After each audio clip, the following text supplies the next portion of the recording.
Hi everyone. Let's start second titration curve.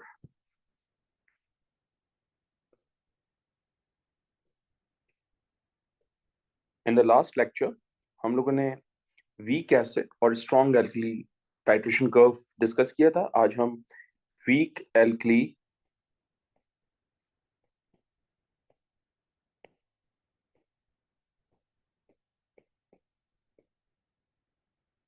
and strong acid titration curve discuss करते हैं.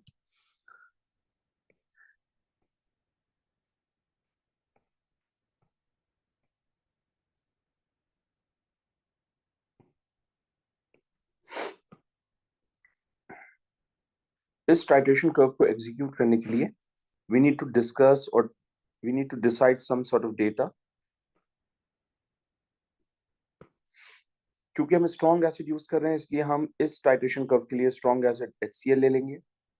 So concentration of HCl must be 0.1 mole per dm3.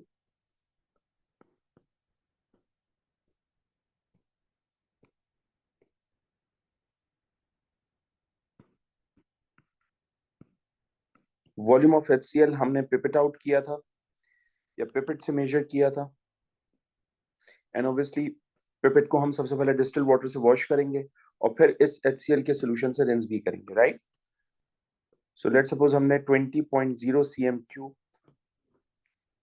Volume pipette से major किया था. One more thing कि ये known concentration और known volume है, इसका मतलब this solution has to be in the conical flask.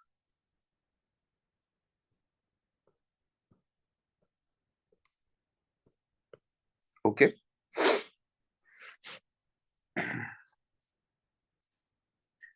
Now हमारे पास वीक एल्कली है और वीक एल्कली के लिए हम यहाँ पर एक्वस अमोनिया यूज कर लेते हैं. Aqueous ammonia is also called ammonium hydroxide. So aqueous ammonia की कॉन्सेंट्रेशन हम लेंगे 0.1 मोल पर dm3.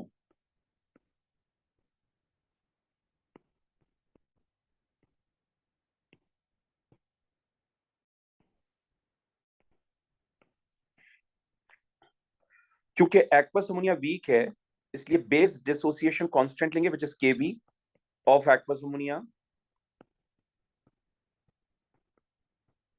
1.8 into 10 to the power minus 4 मोल पर dm3. And obviously aqueous ammonia जो है वो ब्यूरेट के अंदर होगा.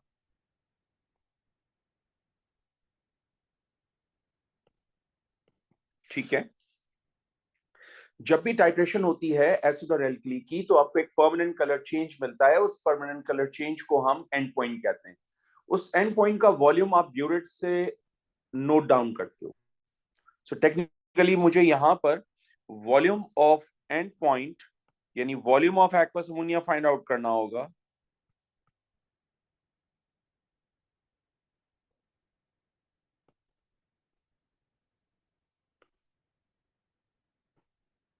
Alright, so that's the data given by the examiner. अब हमें इस डेटा को यूज करना है और हमने ग्राफ एग्जीक्यूट करना है. सबसे पहली बात हम डिस्कस करेंगे ग्राफ इनिशिएशन, यानी ग्राफ एक सर्टेन पीएच से इनिशिएट होगा.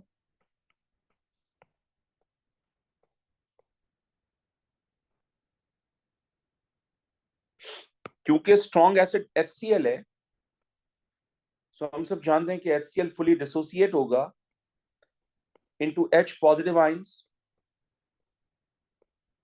Cl नेगेटिव आयंस में. ये भी 1 मोल है और हाइड्रोजन आयन भी 1 मोल है. तो HCl and hydrogen ion both have 1:1 ratio. अगर मैंने कॉन्सेंट्रेशन HCl की 0.1 मोल पर dm3 ली है जिसको मैंने मोलर लिखा है, तो हाइड्रोजन आयन की concentration is also same, that is 0.1 मोल पर dm3.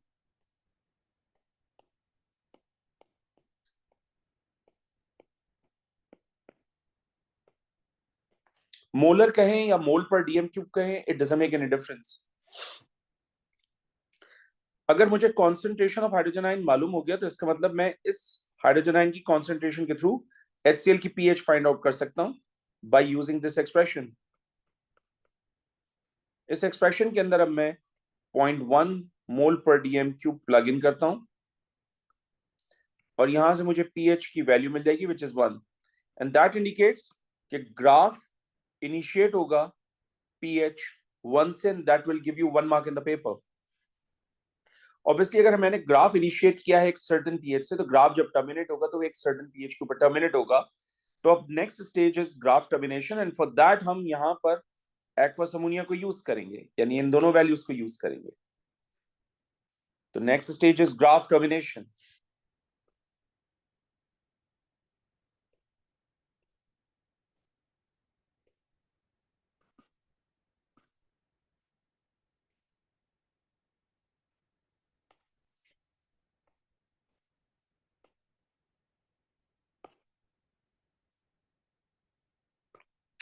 ग्राफ टर्मिनेशन के लिए हम सबसे पहले पीओएच का एक्सप्रेशन यूज करेंगे.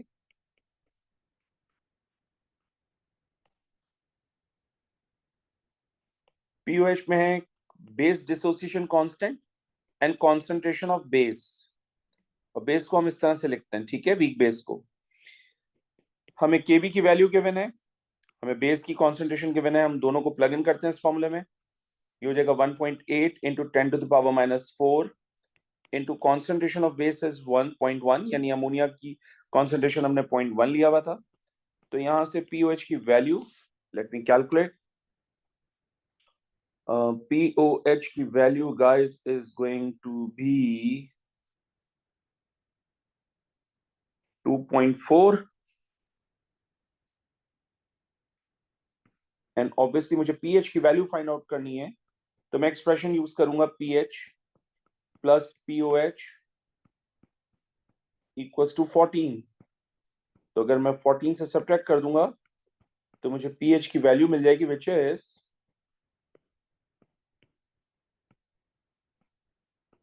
11.6. इसका मतलब ग्राफ टर्मिनेट होगा 11.6 पे. All right. जाहिर सी बात है जब हम टाइट्रेशन करते हैं, मैंने कहा भी थोड़ी देर पहले कि एक एंड पॉइंट आता है परमानेंट कलर चेंज पे. उस एंड पॉइंट का वॉल्यूम हम ब्यूरेट से नोट डाउन करते हैं. हमें वो volume of end point determine करना है बाय यूजिंग दिस डेटा. और मैंने प्रीवियस लेक्चर में ये बताया था कि जो भी चीज कॉनिकल फ्लास्क के अंदर अवेलेबल होती है हम सबसे पहले उसके मोल्स कैलकुलेट करते हैं. तो इसका मतलब मुझे एसिड की कॉन्सेंट्रेशन और वॉल्यूम गिवन है, दैट मींस मैं यहां पर सबसे पहले एसिड के मोल्स कैलकुलेट करूंगा. तो my third step is basically volume of endpoint.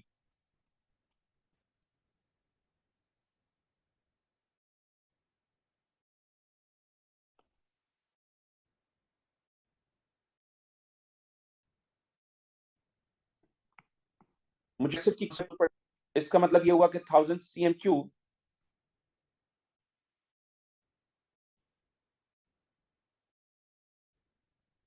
Of HCl contain और हमने वॉल्यूम लिया हुआ है 20 cm क्यूब.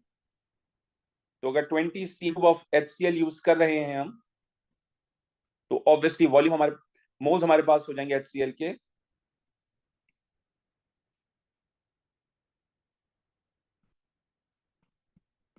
2 into 10⁻³ moles. हम सब जानते हैं कि HCl is a monoprotic acid because it donates only one hydrogen ion in aqueous medium, which means aqueous ammonia and HCl has 1:1 का रेशियो. अगर HCl के नंबर ऑफ मोल्स हमने 2 times 10⁻³ moles calculate किए तो ऑब्वियसली मोल्स ऑफ अमोनिया भी हमारे पास 2 into 10⁻³ moles हो जाएंगे.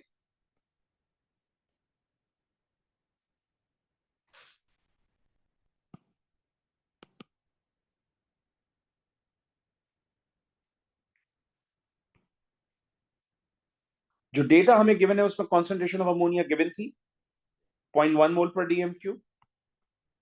That means 1000 cm cube of ammonia contain 0.1 mole.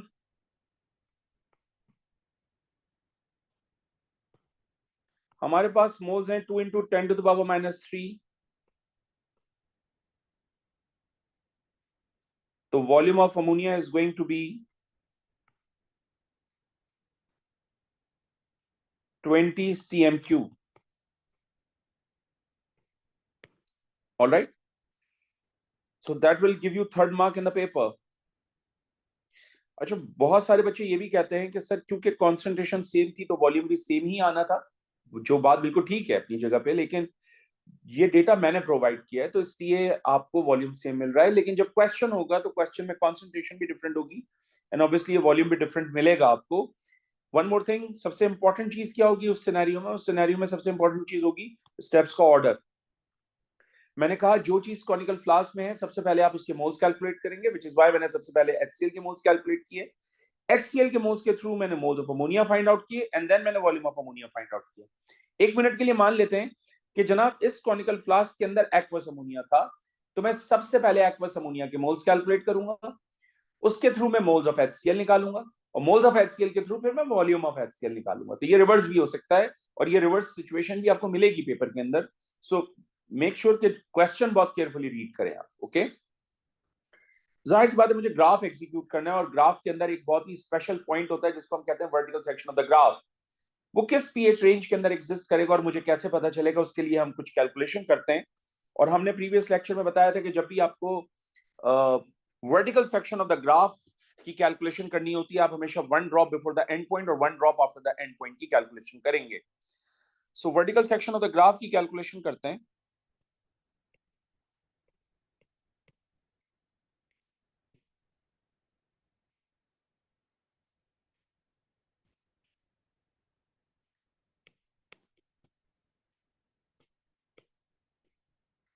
And obviously मैं यहां पर 1 drop before the end point और 1 drop after the end point की कैलकुलेशन करूंगा. मैं सबसे पहले यहां पर 1 drop before the end point की कैलकुलेशन करता हूं, meaning after adding 19.95 cm³ of aqueous ammonia.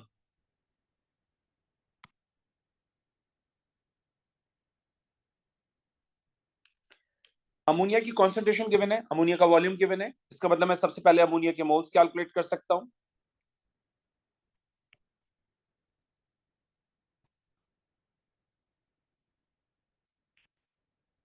Concentration है मेरे पास 0.1 मोल पर dm³, वॉल्यूम है मेरे पास 19.95 cm³. मोल्स में कन्वर्ट करने के लिए 1000 से डिवाइड करेंगे. So moles of aqueous ammonia is going to be 1.995 into 10⁻³ moles.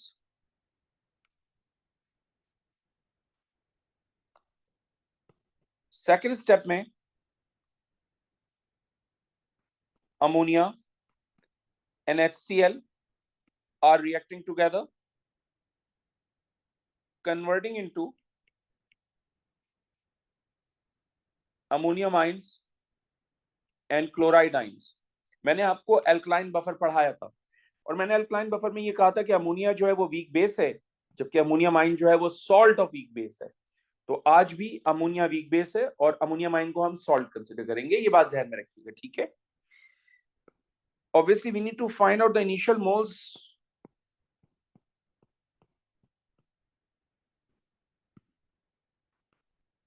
So ammonia के इनिशियल मोल्स अभी आपने स्टेप 1 में कैलकुलेट किए 1.995 into 10⁻³ HCl के जो इनिशियल मोल्स हैं वो आपने इस स्टेप में कैलकुलेट किए which is 2 into 10⁻³.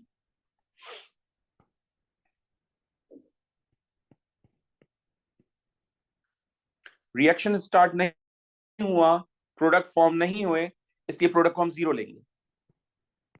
Let's talk about the final amount और फाइनल मोल्स. हम सब जानते हैं कि अमोनिया लिमिटिंग रिएक्टेंट है तो कंप्लीटली रिएक्ट करके प्रोडक्ट बनाएगा, तो जितना रिएक्ट होगा उतना ही प्रोडक्ट भी फॉर्म होगा. सो प्रोडक्ट हमारे पास 1.995 into 10⁻³ बनेगा. और याद रखिएगा कि ये क्लोराइड आयन भी 1:1 की रेशियो की वजह से 1.995 इंटू 10⁻³ मोल्स बनेंगे। लेकिन मैंने स्टार्टिंग में कहा था कि chloride is a weak conjugate base, इसका कोई रोल नहीं होगा बफर सोल्यूशन के अंदर, विच इज वाई मैं इसके मोल्स को भी इग्नोर कर दूंगा। ऑलराइट,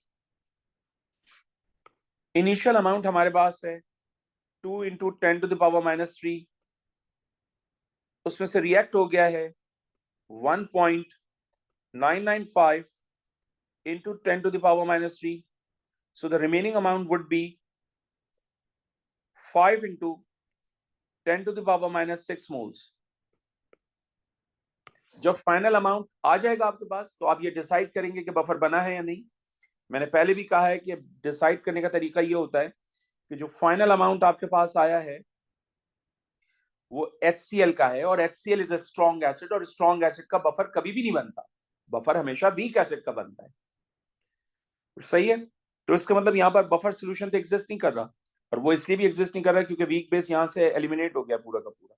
राइट, हम इस तरह से भी सोच सकते हैं बात को, क्या वीक बेस अवेलेबल ही नहीं है तो इसका मतलब बफर सोल्यूशन एग्जिस्ट नहीं कर रहा।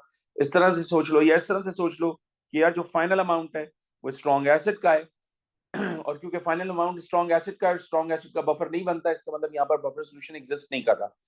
मैंने पहले भी बताया था, मैं आज फिर रिपीट कर रहा हूँ कि जब बफर सोल्यूशन नहीं बनता तो हम कैलकुलेशन के लिए टोटल वॉल्यूम कंसिडर करते हैं।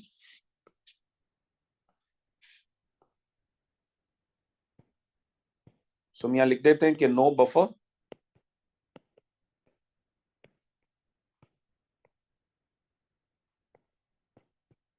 सो कंसिडर टोटल वॉल्यूम।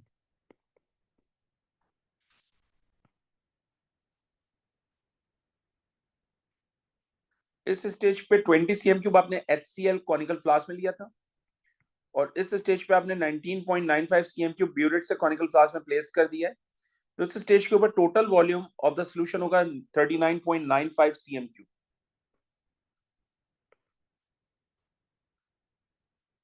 इस टोटल वॉल्यूम में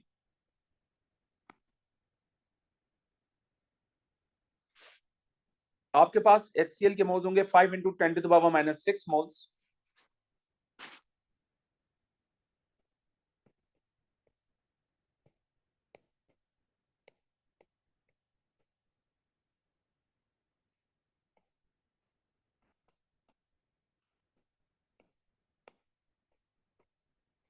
ऑफ HCl। HCl के मोल्स को कॉन्सेंट्रेशन में कन्वर्ट करने के लिए हम 1000 cm³ से कंपेयर करेंगे। So obviously concentration of NaOH is going to be 1.25 times 10⁻⁻4 mole per dm³। हम सब जानते हैं कि जो कॉन्सेंट्रेशन NaOH की एग्जैक्टली वही कॉन्सेंट्रेशन हाइड्रोक्साइड आयंस की भी होगी, क्योंकि 1:1 का रेशियो होता है, और ये बात हम प्रीवियस लेक्चर्स में पढ़कर आ रहे हैं। ऑलराइट,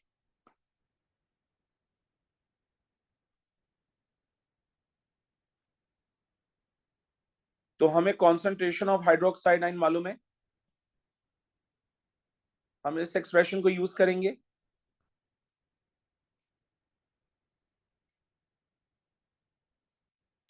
तो हम यहां से पीओएच की वैल्यू फाइंड आउट करेंगे विच इज 3.9। पीएच कैलकुलेट करने के लिए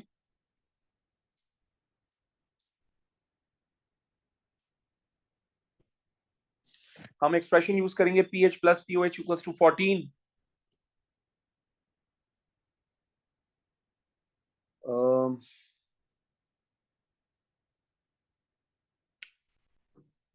तो ये हो जाएगा हमारा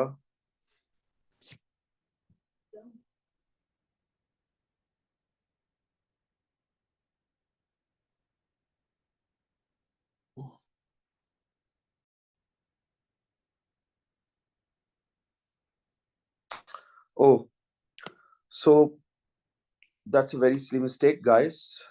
There's a concentration of hydrogen hydrochloric acid not NaOH. I don't know मैंने क्यों लिखा है यहाँ पर। तो concentration of HCl is 1.25 into 10⁻⁻4 mole per dm³। सो जो concentration HCl की होगी वही concentration हाइड्रोजन आयन की होगी, तो ऑब्वियसली मैं इस एक्सप्रेशन को यूज करूंगा, और यूज करके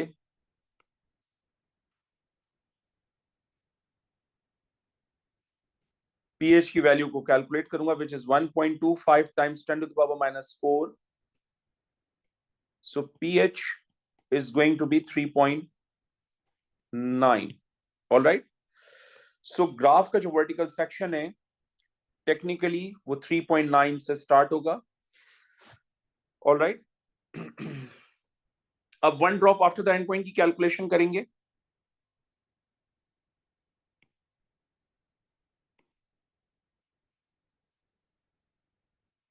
एंड ऑब्वियसली जब 1 drop after the end point की कैलकुलेशन करेंगे तो हम यूज करेंगे वॉल्यूम को 20.05.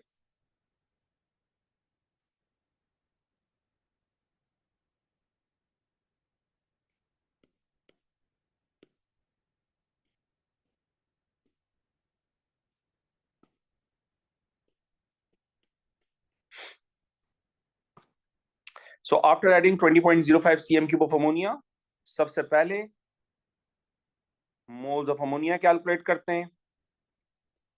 अमोनिया की कॉन्सेंट्रेशन हमें गिवन है 0.1 मोल पर डीएम क्यूब. वॉल्यूम हमारे पास है 20.05 cm क्यूब. दोनों को मल्टीप्लाई करेंगे, मोल्स में कन्वर्ट करने के लिए 1000 से डिवाइड करेंगे तो हमारे पास मोल्स आ जाएंगे 2.005 into 10 to the power -3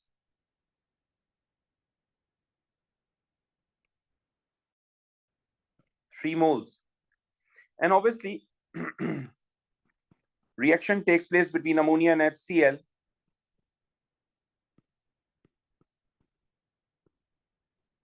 Converting into ammonium ions and chloride ions.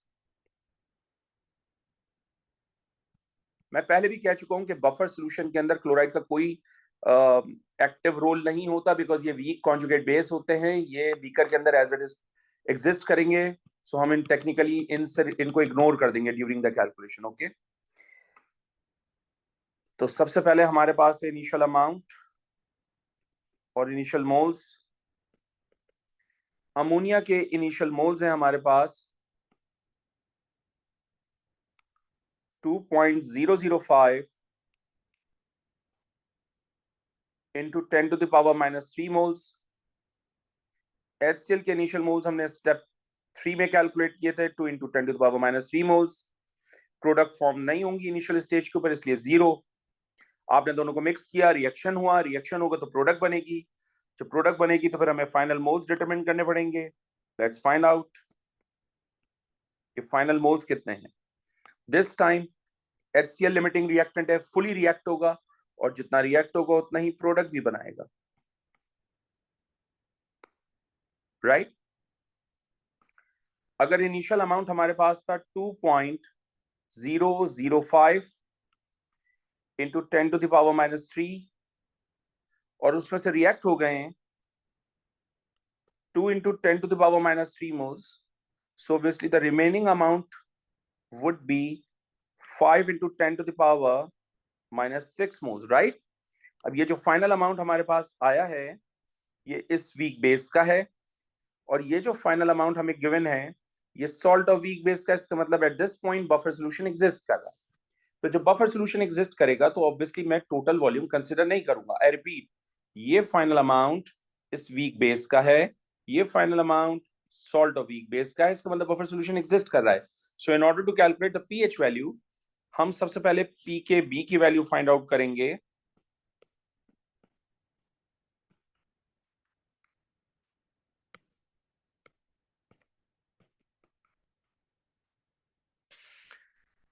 केबी की वैल्यू गिवन थी हमें 1.8 इंटू 10 टू द पावर -4 मोल पर डीएम क्यूब. तो यहां से पी के बी हमारे पास कितना होगा, लेट मी कैलकुलेट. 3.74. ओके. अब जाहिर सी बात है हमें एल्काइन बफर गिवन है सो हमें हेंडरसन इक्वेशन एल्काइन बफर वाली यूज करनी पड़ेगी. That is POH equals to PKB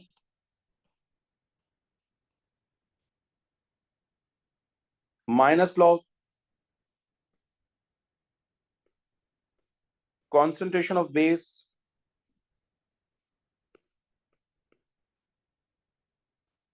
over concentration of salt. PKB की वैल्यू है 3.74 minus log concentration of base हमें given है 5 into 10 to the power minus 6, concentration of salt हमें given है 2 into 10 to the power minus 3. So the pOH value is going to be how much? Let me find out. That's 6.3, guys. I have to find out the pH value. तो मैं expression use करूंगा pH plus pOH equals to 14. So यहां से pH की value आ जाएगी 7.7. इसका मतलब graph का जो वर्टिकल सेक्शन है उसकी pH रेंज 7.7 तक होगी. तो ये रेंज 3.9 से स्टार्ट होकर 7.7 तक जा रही है. ऑलराइट, एक बात और भी नोट करने की कि देखें, 1 drop before the end point कोई बफर एग्जिस्ट नहीं कर रहा, लेकिन एंड पॉइंट के बाद यानी after the end point, 1 drop after the end point buffer exist कर रहा है. राइट, ये बात बहुत मैटर करेगी. तो बफर सॉल्यूशन एग्जिस्ट करेगा weak alkali and strong acid titration में after the pH, after the end point. Okay, graph execute करना है.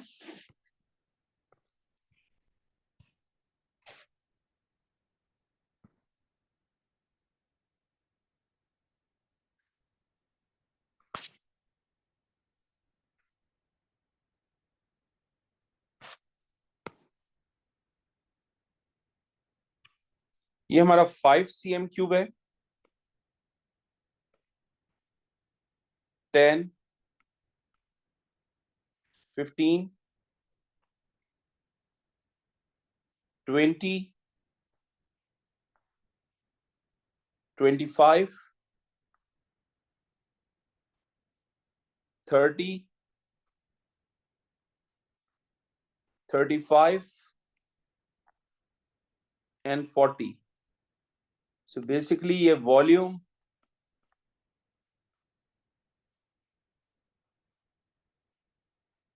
ऑफ एक्वस अमोनिया है.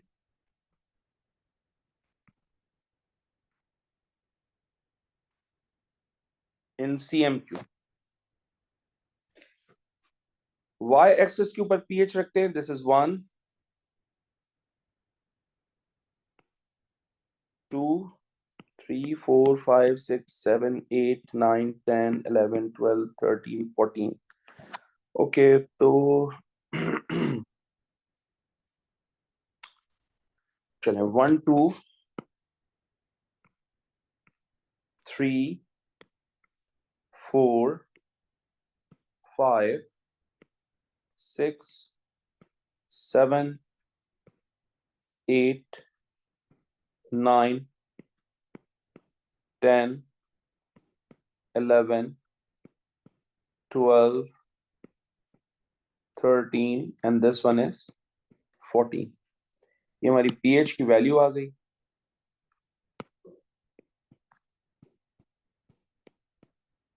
ओके,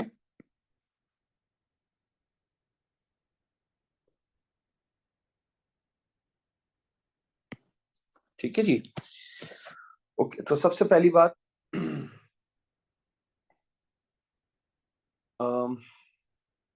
ये जो pH 7 है इससे एक लाइन प्लॉट की जाएगी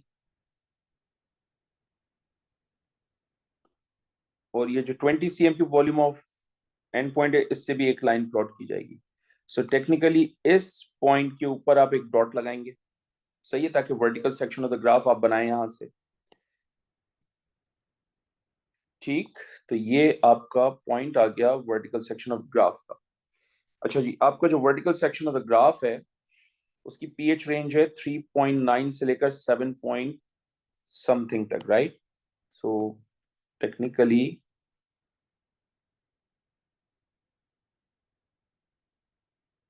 यहां से 3.9 से 7.4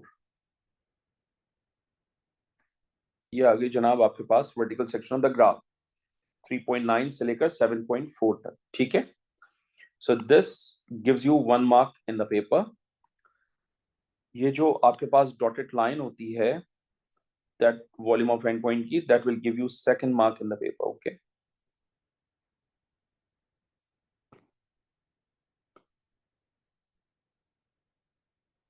ऑलराइट, ये आपका सेकंड मार्क हो गया. अच्छा जी, हमने पीएच टर्मिनेट करनी थी 11.6 पे.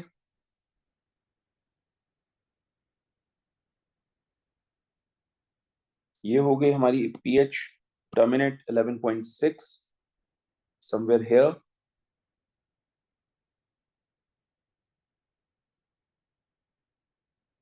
My bad.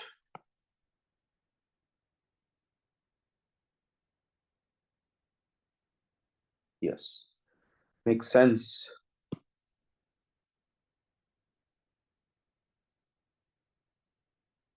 या fine.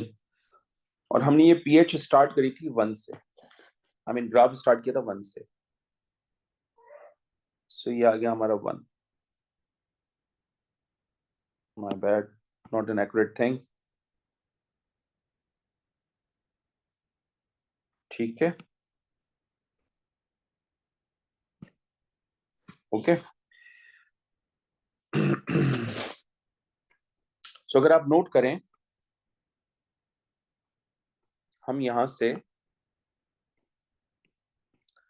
PH of end point भी कैलकुलेट कर सकते हैं.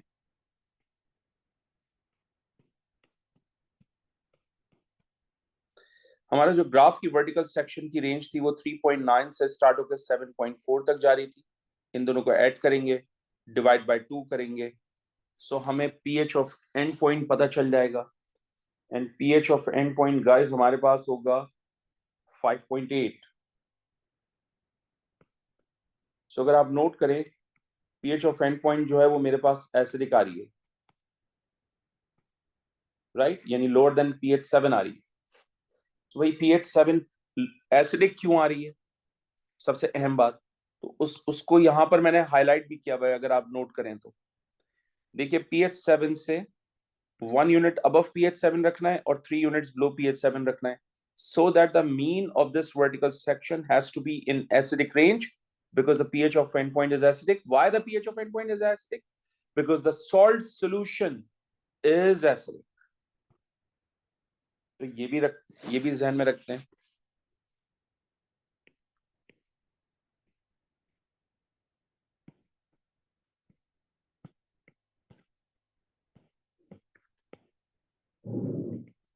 For vertical section, 3 units below pH 7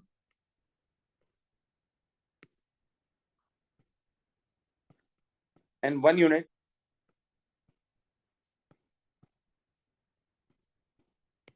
above pH 7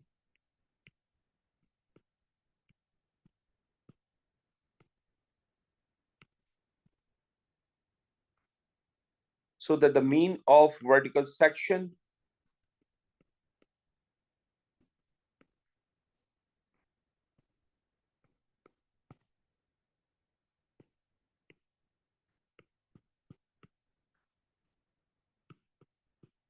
has to be in acidic range,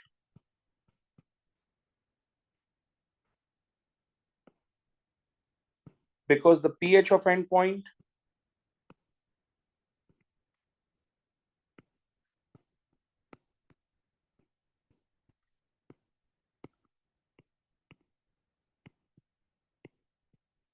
is acidic. Okay.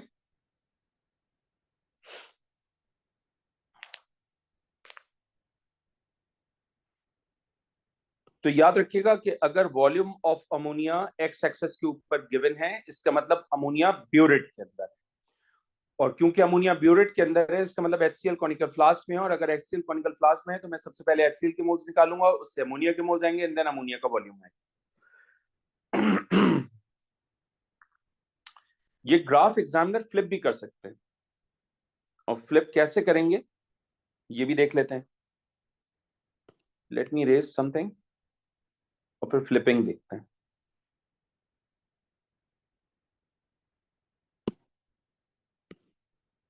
wait.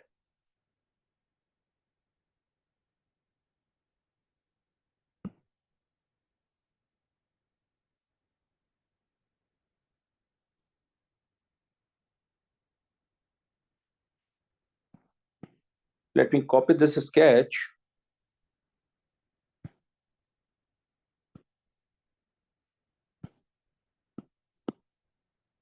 Okay, so देखिएगा एक और स्केच करते हैं।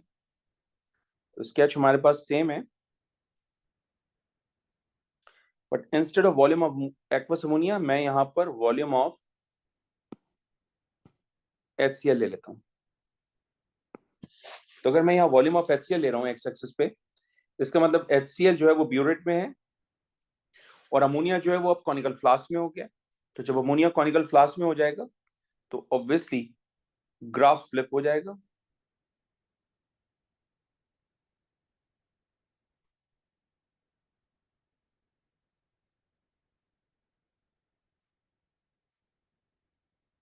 ठीक है, तो pH 1 पे कंप्लीट किया था और ये इंपॉर्टेंट होगा, 11.6 से आया था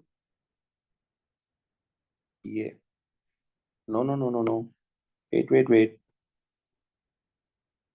ये अब इसको कंप्लीट कर देते हैं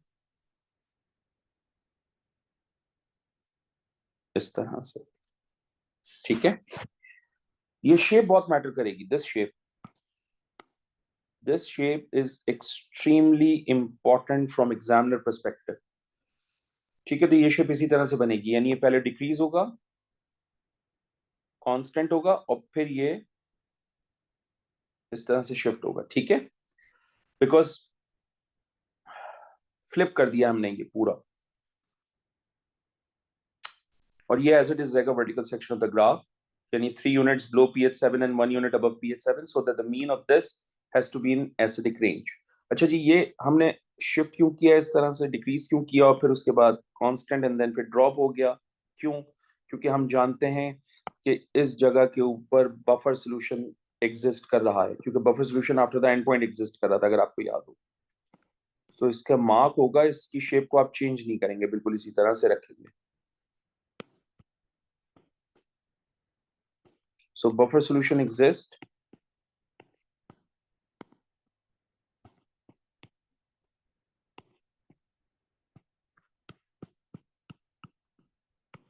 after the endpoint. Okay.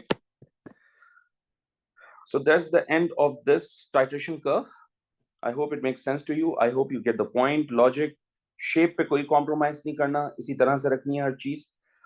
और numericals जो होंगे weak acid, weak alkali और strong acid से related, वो इसी रेंज के अंदर होंगे जो मैंने कैलकुलेशन की, ये रेंज आपके साथ शेयर की थी। ऑलराइट, इस रेंज से बाहर नहीं होंगे इंशाल्लाह ताला। Thank you very much guys.